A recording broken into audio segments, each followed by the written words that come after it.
All right. Hey everybody, welcome back. Episode 2 of our reviews of different various albums and artists and records. Again, our goal is to open your eyes to a wide variety of music, maybe get you hooked on a new artist. Last week we covered an artist called Grandson. Really awesome album. Actually, I can't stop listening to it, to be honest with you, Nick. I had to listen to this week's album. I had to force myself at times because I'm still stuck on Grandson. I've really enjoyed that album. So if you didn't catch last week's episode, please check that out. We reviewed Grandson, Death of an Optimist, awesome album. I am excited to touch this week on our new artist. We are reviewing Sturgill Simpson, who is a pretty well-known country artist. And he has come out with a couple bluegrass albums, and we're going to review one of them today called Cuttin Grass. And there it is, Nick. Go ahead, Nick. Here it is. This is the Sturgill Simpson Cuttin Grass Volume 2. As some of you know, Sturgill Simpson has been he's kind of come on as a heavyweight in the country scene. I'll kind of go over kind of his biopic before we jump into the album. 42 years of age. His first two albums in 2013, 2014 were indie released. He was nominated for Best Americana Album. His third album won Best Country Album at a Grammy. His fourth album, Sound and Fury, came out in 2019, at the end of 19, right before the pandemic. And then in 2020, he released Volume 1 and Volume 2 of Cuttin Grass, which are bluegrass albums.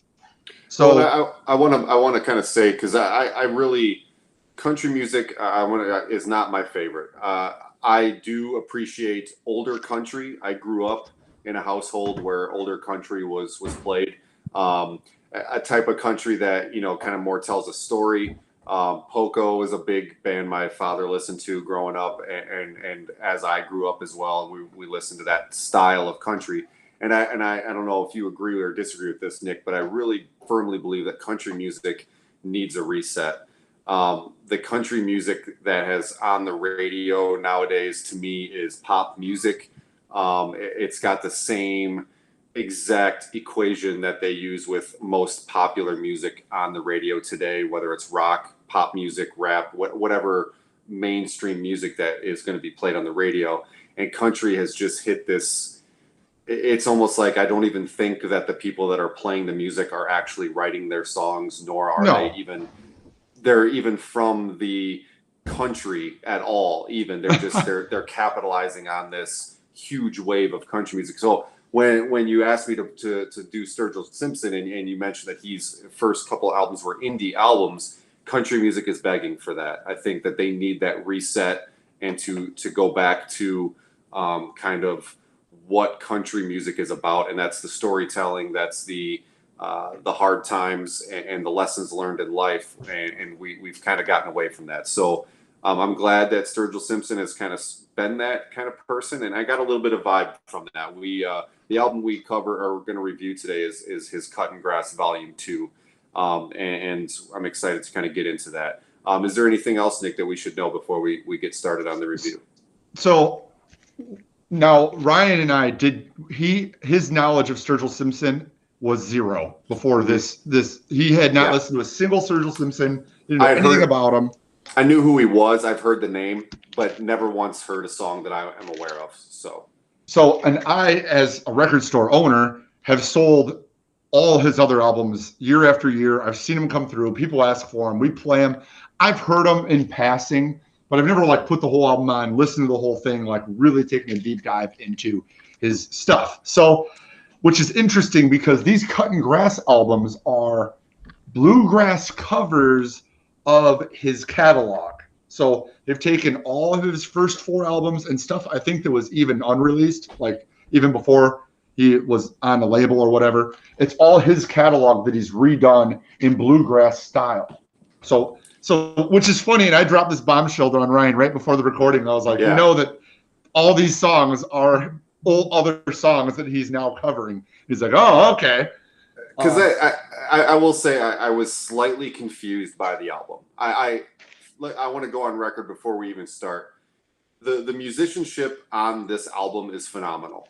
Those that play bluegrass music, we're talking about real musicians that understand music in a different way. So anything that I have to say about this album, everything that I'm saying, I want everybody to know that the musicianship on this album is unreal.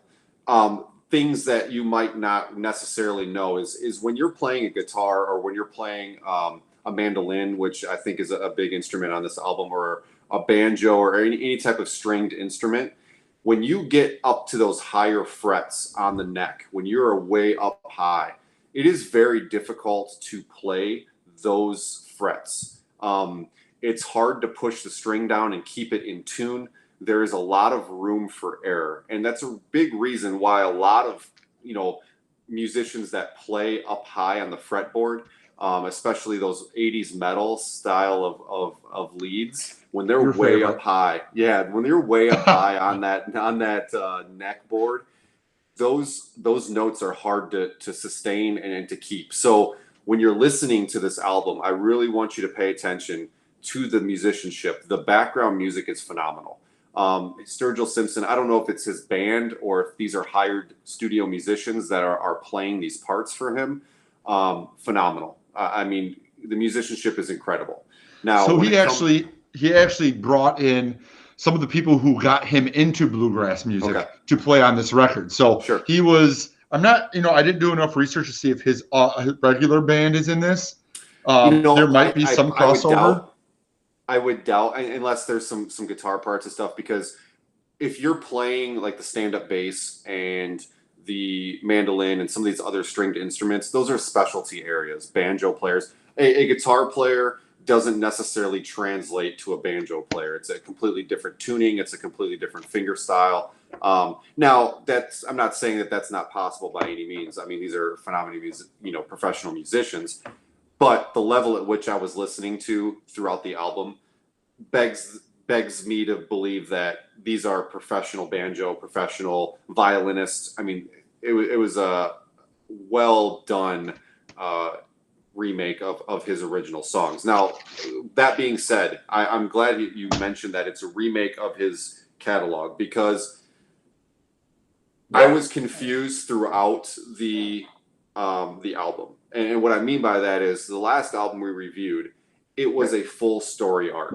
And here we're looking at Sturgill Simpson. It's not necessarily a story arc. Song to song is a little bit they don't play off each other, if that makes sense, Nick. No, absolutely, because they're These are just songs that are being performed in a bluegrass style.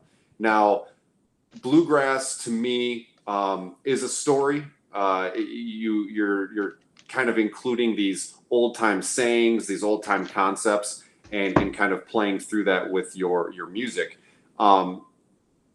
I liked how he incorporated new age concepts in his bluegrass style, and there's a couple lines that stood out to me.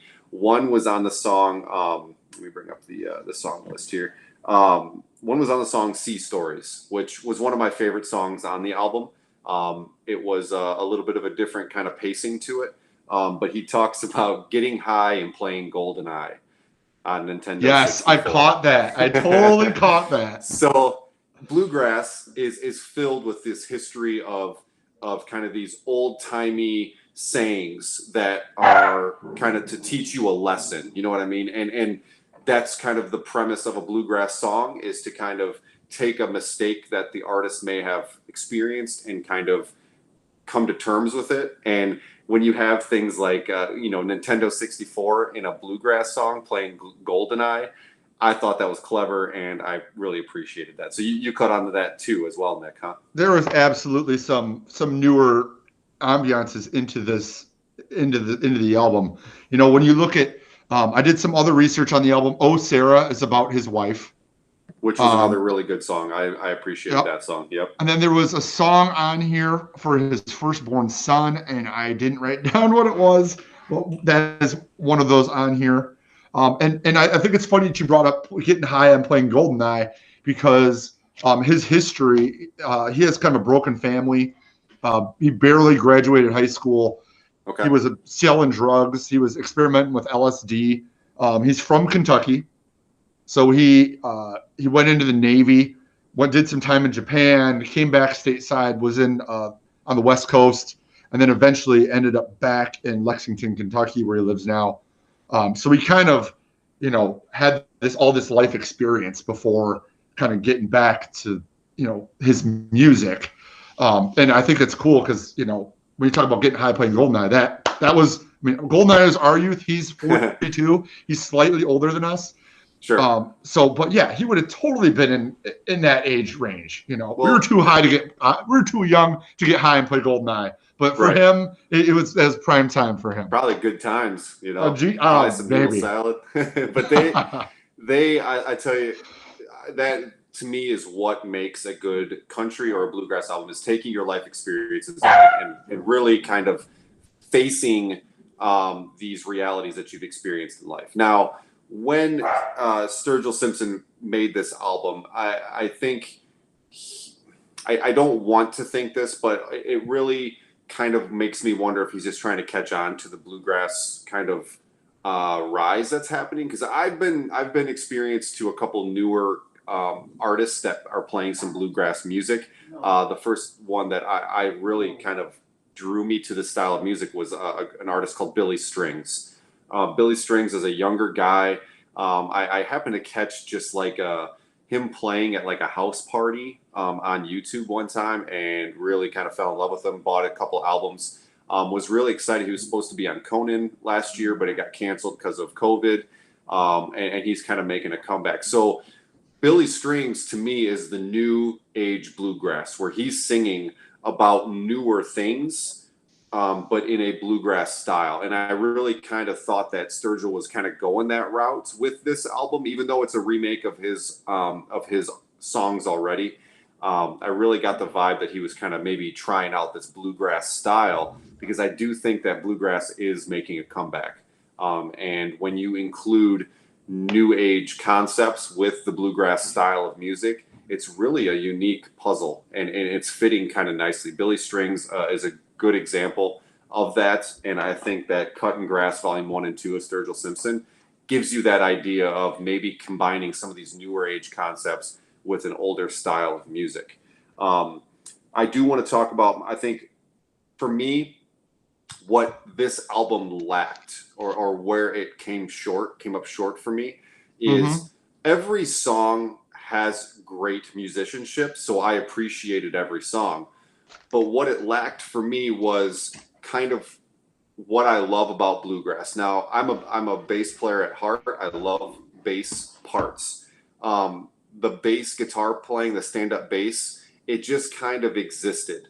I think that this album begged to have an awesome, cool, groovy bass part where the bass player just was the highlight, and he just took that bass for a walk and just kind of did some slap, cool, awesome bluegrass style of bass playing. It just didn't have it. It had phenomenal guitar playing. It had phenomenal violin playing. It had some good harmonies at times with the vocals.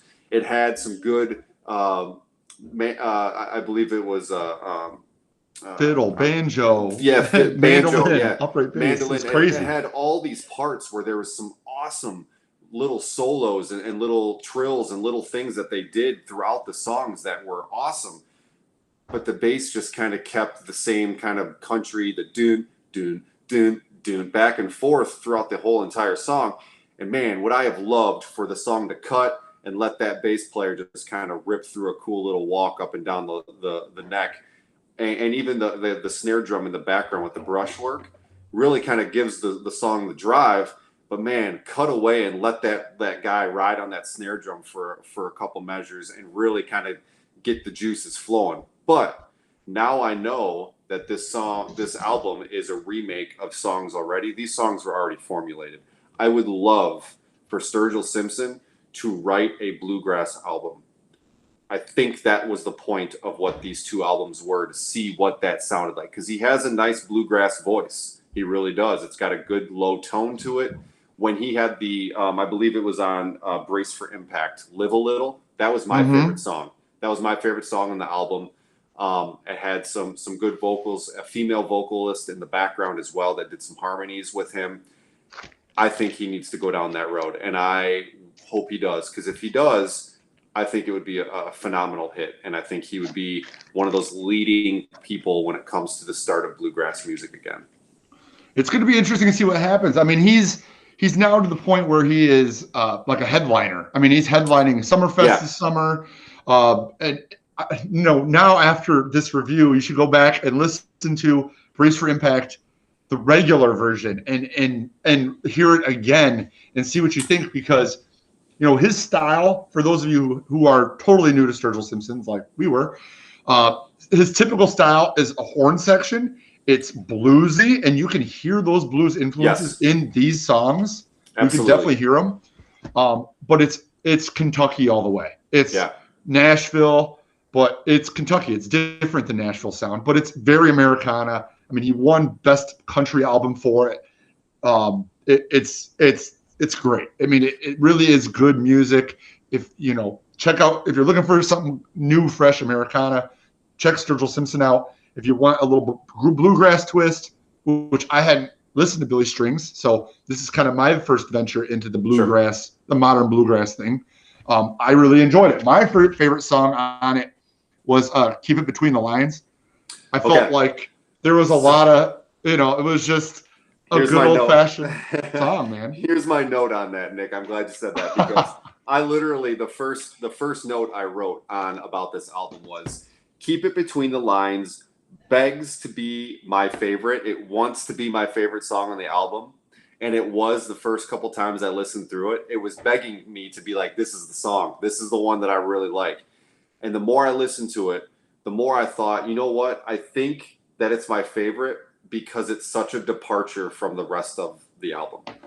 It felt like a breath of fresh air, because the songs before that all kind of seemed the same. And then all of a sudden we have "Keep It Between the Lines" is a different beat. It's a different feel. It's a different chorus line. It has such a different feel from the rest of the album that I was happy that that song was on there. You know what I mean? It was a total So departure. yes, and I dug it, and it had a little bit more of like a bluesy feel to it. Um, I think Sturgill Simpson has a golden opportunity to put the blues in bluegrass, because that is another combination that, yeah, bluegrass, it has a bluesy feel to it, especially with its story and the lyrics.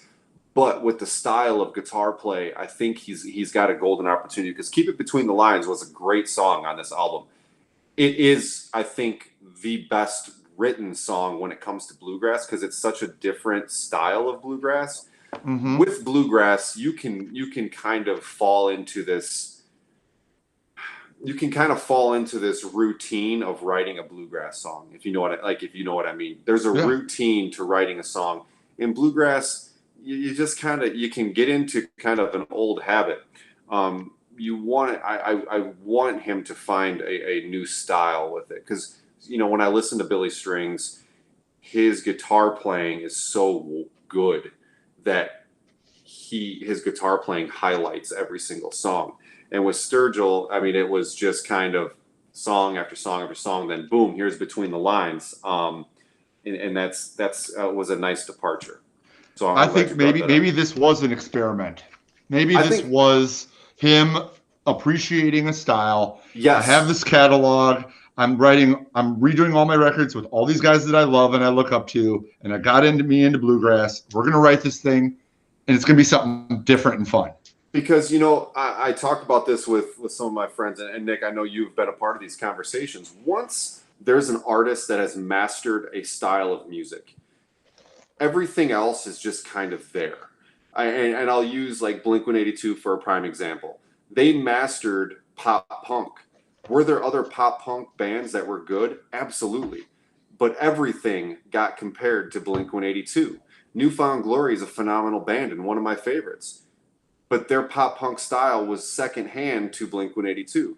And I think Sturgill Simpson is kind of looking at this as, there's the mainstream country music right now is so exhausted that he needs to find a new path. And all true country artists come from bluegrass. Listen to bluegrass, especially if he's from Kentucky. I mean, Jesus, Kentucky bluegrass is an actual grass, right? That's true. Come on, it's like named after that damn state. So when we're talking about the style of music, for him to kind of go back and go like, you know what, there is something to bluegrass music, and I need to find a way to insert my style into this style of music. And you know what? I don't know Sturgill. I never talked to him about this album. But if I'm putting my money on it, I'm thinking that maybe he's seeing what this is like and seeing how it kind of plays out. And maybe his next album is a full written bluegrass album that I would be absolutely excited to hear about, just based on the musicianship of this album that I listened to. You got to go back and listen to those old ones, though, man. I do. Now that I've like gone back and heard those, I was like, oh, yeah, this is like a Chicago. Like now I feel like it's a Chicago blues album because now this is like really country. You listen to that and it's Americana country, and it's like, oh, this is like a blues album. It just feels so much different. I would love to hear some good bluegrass with some awesome horns in the background. Oh. I would love that. I think that you could play some awesome combinations of chord progressions and soloing back and forth. You know, that's something that music has missed over the years, is the dueling guitar parts or the dueling horn and guitar. You know, blues was very good at that. And then 80s metal took those blues riffs. If you've ever listened to an 80s metal album, those are blues chord progressions most of the time, with just some awesome distortion and some cool guitar leads in there. They took that style and kind of punched it in the face. And if Sturgill Simpson could take those horns and do some dueling horn and guitar parts, god damn, that would sound awesome. Yeah. It would. So I think between him and Chris Stapleton, they are changing the game. They're both kind of on the same trajectory. They are reinventing the country as we know it, away from pop country as it's commonly referred to. Sure. I have in my hand the indie exclusive version of Cuttin Grass. We had the indie exclusive volume 1. It is sold out. This has a glow in the dark cover. Cool. So all the white and him in the tractor, and there's stars. I don't know if it shows up. There's stars on the cover. That's cool. All glow in the dark. And this vinyl is on blues white splatter. Cool. 180 grand. Yeah, that's cool. They got Kentucky right there on the label. Awesome. Very proud of his home state. It's even got a little saw blade for the cutting grass. I have to say he's, there's certain artists in the record store that really support indie record stores. They really support independent music, live music. Like Jack White's a great example. The Black Keys are a great example. There's certain people who stand out. Dave Grohl, they always stand for the independent shop, for vinyl, for pushing things ahead of the radio, and he is one of them.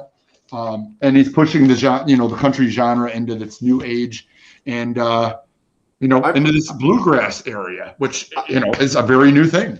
I appreciate that about him. I think that shows that he's a true artist, a true musician. That's not.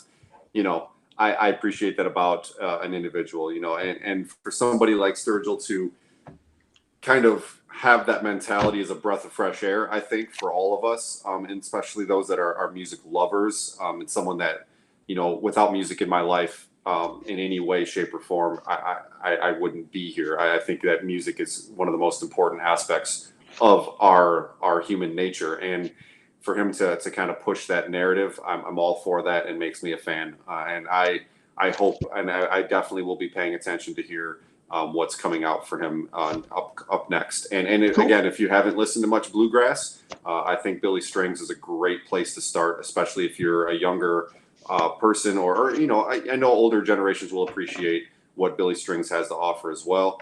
And if you haven't listened to this album, I think it's a great start. I think it's a great intro. The musicians are phenomenal in it, and I think you'll thoroughly enjoy it. I'm going to check out that Billy Strings record. I haven't heard it, so I'm going to. Yeah, he's got a couple records. I don't know if you want me to mention them right now, Nick, but there's a couple that I thoroughly enjoy. He is a young guy. I don't know how old he is, to be honest with you, but he's been.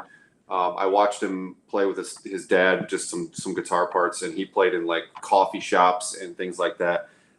He came out with an EP in 2016. Turmoil and Tinfoil, I believe, was his first full album. As 9 songs, and then his most recent one is called Home, and he's got a couple really good songs on there that I really thoroughly enjoy. So check those Very out. cool. But yeah, check out Sturgill Simpson. You know, if I'm going to rate it out of scale of 1 to 10, I know we did that last week. I think for me as an album, I think it was like a 6 or a 7 for me. I really loved the musicianship. I think they're phenomenal. I just, you know, when I listen to an album from front to cover, from cover to cover, I really like a good arc of an album. You know, this one just kind of seemed kind of one note to me. And I think that with his style of bluesy guitar playing and some horn section and some good bass parts and some good drum parts, I think he could really take off in the bluegrass genre. And I think he's got a golden opportunity. I hope he takes advantage of it. Yeah, you know what? He did also say that Volume 2 was all the songs he was afraid to do on Volume 1. So he did Volume 1, and it went over really well. And he's like, well, I got a whole bunch more songs. I was kind of not going to do them because I was, you know, as a musician trying something new, you're always afraid of what's going to happen. And went over super well, so he did Volume 2. I remember the day Volume 1 came out, we had like 30 of them. We sold them out in probably 24 hours. I mean, we blew through them. Yeah. And then everyone was trying to pre-order Volume 2. And by the time, you know, Volume 1 came out at the end of 2020 on vinyl. And it was like 6 months or 8 months for Volume 2 before it was going to be on vinyl. And so people were pre-ordering it. But by the time it got here, a lot of people had already forgotten about it or moved on, or they just skipped their mind because, I mean, 6 months, 7 months is a long time from announcement to release. It's just, it's a long time. Yeah, that's tough. So it is out. It's $23. We have Volume 1. We have, I don't know if I have his regular stuff in stock. I'm going to try to get those up this week. And then I'm going to grab some Billy Strings, get those in the store as well. Absolutely. For our Bluegrass. As long as they're available, I would assume they are. Absolutely. I'm going to get those on too. Highly suggest that. Billy Strings is a phenomenal guitar player. I don't think his last name is actually Strings, but it should be. It should be. I think that's a pretty good covering of the album. Next week we got another good one coming up here on the channel. We're gonna try some new technical stuff. Try to get both of us on the screen. We're working on a few things around here as we get more technical and more of these under our belts. I think it's important to say, Nick and I, him and I have. This is the second time, but I've thoroughly enjoyed doing this with you. And I think that, when we get we're working on some new programs so that you can see both of us at the same time. I think it'll give it a good effect. So stick with us, tell your friends, tell your family. Obviously we have a lot of artists that we're going to want to cover over the next, X amount of time that we're going to be doing this. I'm excited. I appreciate those that watched the first episode. If this is your first episode that you're seeing, take a look back on our last episode. It was a good album that I think if you're into indie style music, that it would be one that you'll definitely want to check out as well. But we'll see you guys next week, and we'll have another album for you to review, and hopefully it's another good one. If you haven't yet, hit that subscribe button, thumbs up, the whole 9 yards. We appreciate it, guys. We'll see you next week.